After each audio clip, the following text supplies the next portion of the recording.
يا أيها الناس اعبدوا ربكم الذي خلقكم والذين من قبلكم لعلكم تتقون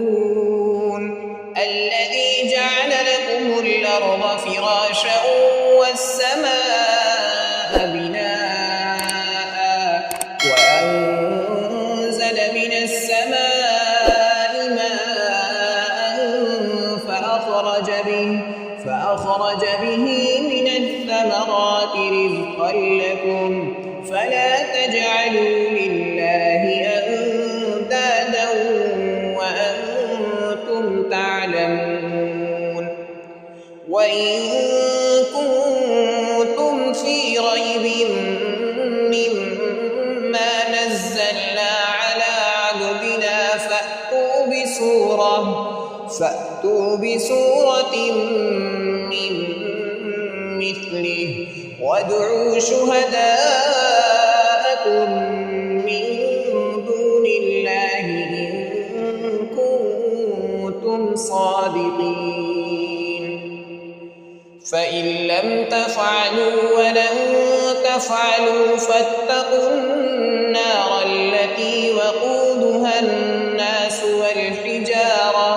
أعدت للكافرين وبشر الذين آمنوا وعملوا الصالحات أن لهم جنات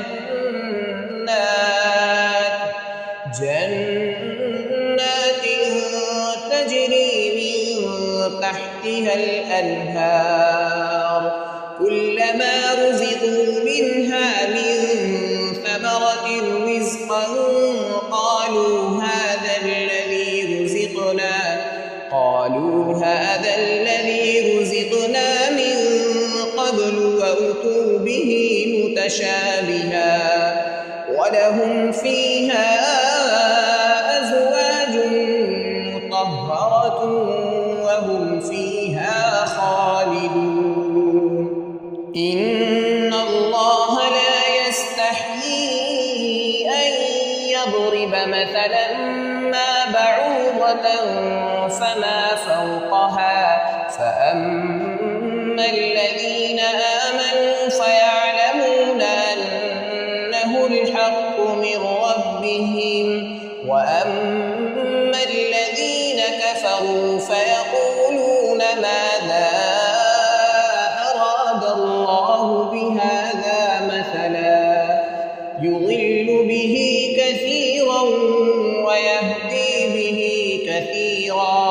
وما يضل به إلا الفاسقين الذين ينقضون عهد الله من بعد ميثاقه ويقطعون ما أمر الله به أن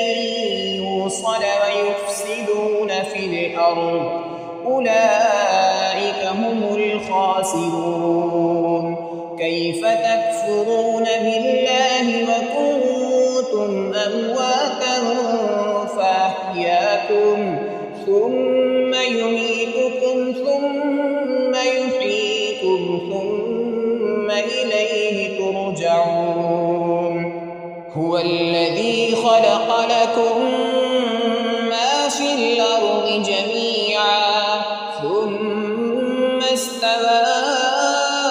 إلى السماء فسواهن 7 سماوات وهو بكل شيء